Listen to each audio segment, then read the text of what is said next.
Hey there guys, and welcome back to Two Brothers Read. Now I know you might be asking, hey, where's the read part in Two Brothers Read? Well, we decided just today as let's call it a premiere video, that we'll tell you about game theory instead. Now game theory, it's a really cool thing. It's what economics or whatever, anything really, any field of research, those people actually, instead of taking really hard processes and stuff, they'll turn it into an easy game. We'll talk about it more on later slides. Anyway, this is Two Brothers Read, and we're Arjun and Vedant Ramakrishnan. What we know about game theory so far.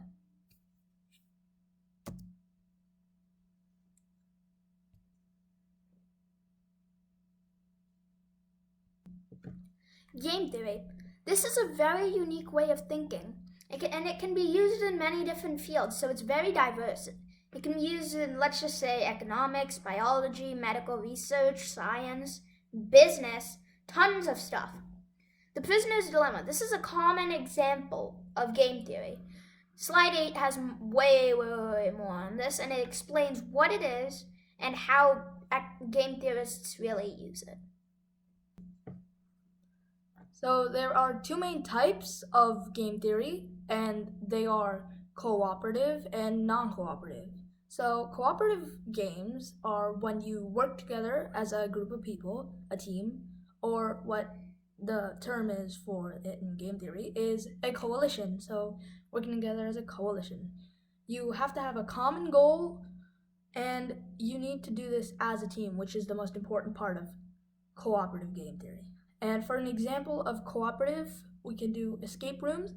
If you've ever done an escape room before, you'll know that you need to use the team and you need to all be working together if you want to get out of the room. For non-cooperative, it is very competitive. You need to try to win. You are not working together at all. And for an example, business. Business in where everybody is gunning for what they need. There are two ways to play game theory. There's finite and there's infinite. Now these two concepts, they're very different from each other. One of them is finite. And in finite, there are defined players, which means when you join the game, you cannot drop out unless you've lost, or you don't like the game at all and you just want to quit and do something else. But the goal in game theory finite, is to win. You want to win. But in order for yourself to win, someone else has to lose. Chess is a good example of this because in chess, you want to checkmate the other person, but the other person wants to checkmate you. If you get checkmated, they win, but you lose. But if you checkmate them, you win and they lose. In infinite game theory, there are unknown players, meaning the players can come in at any time and they can drop out at any time. The goal is to keep playing as long as you can. You want to keep the will to play, and you want to keep the resources to play. War is an example. War in general is an example. You want to keep fighting as long as you can before you lose soldiers, or you will lose the resources to keep fighting. Nash equilibrium.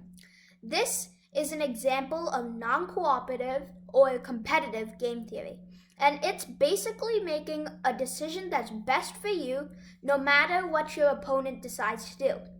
The prisoner's dilemma is a good example of this. Go to slide 8 for more example, as previously said on slide 1. The Shapley value.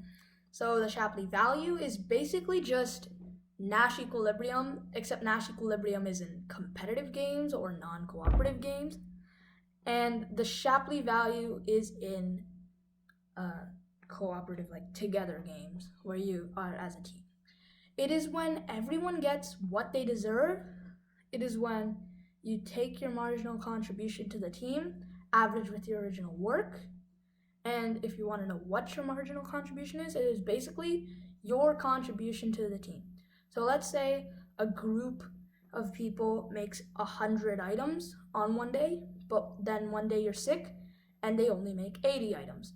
That means your marginal contribution to the team is 20 items.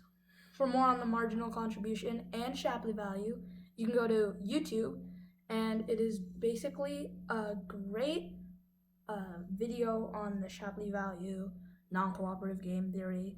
But for more on the Shapley value, you can go to exactly 4 minutes and 27 seconds.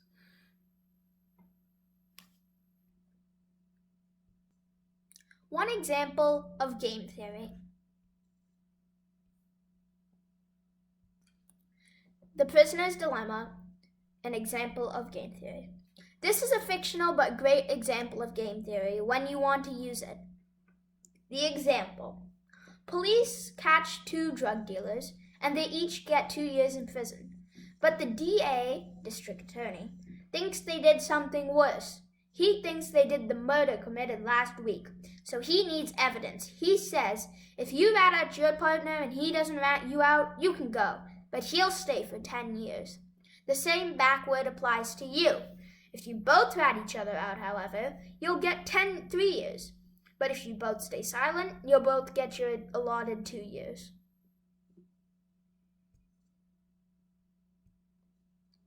The big question. The prisoners don't have any reason to like each other or any real bond. What should prisoner A do? The answer to this can be found using game theory. So we have arranged our possible choices into a matrix. That is what you call a table that does this in game theory form. So we have prisoner A on the bottom and prisoner B on the top, and so you can see how each of them can decide to rat out and stay silent. Now, you would choose most likely to stay silent because that is the most ideal scenario. To stay silent. You'd only get 2 years. But we can continue on into the next slide and we can see that there is a better situation. You can see that, as I already stated, that the ideal scenario would be that they both stay silent. But A can't trust B to keep his mouth shut, and B can't trust A to keep his mouth shut. So, A should definitely rat B out. All the outcomes are really good for him because if B decides to stay silent, A goes free. And if B decides to rat A out, he still only gets 3 years. A has achieved Nash equilibrium by making this choice.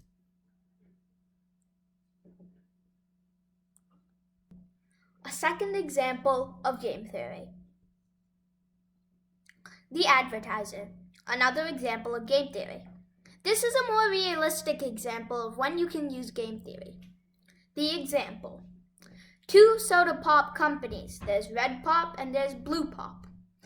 They can advertise, but the cost is $30. Without advertisements, $100 goes to Red and $100 goes to Blue Pop. With ads, $130 goes to the whatever company decided to advertise, and 40 companies go to the one who doesn't advertise. Both advertise. If both advertise, then they each get $70. Each soda bought is $2, and everyone drinks soda. There's 100 people in this community. The big question. These companies don't have any reason to like each other or any real bond. What should Red Pop do?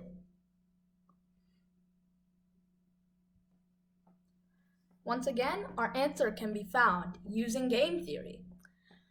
We have arranged Red Pop and Blue Pop's choices into a matrix once again. And so now you can see they have the choice to advertise or put up no ads. And so we can see, once again, the ideal scenario is that they don't advertise. But we can't really see if Red will advertise or Blue will advertise. But there's a twist in this one, as you can see in the next slide, that there is no straightforward answer because it was so hard. And unlike the prisoner's dilemma, Red Pop and Blue Pop can negotiate a deal. What would you do? Assume Red Pop and Blue Pop act rationally, which is basically that they act in their own best interests. They can both choose not to advertise. Why? Because it is the max money made possible. $200 total.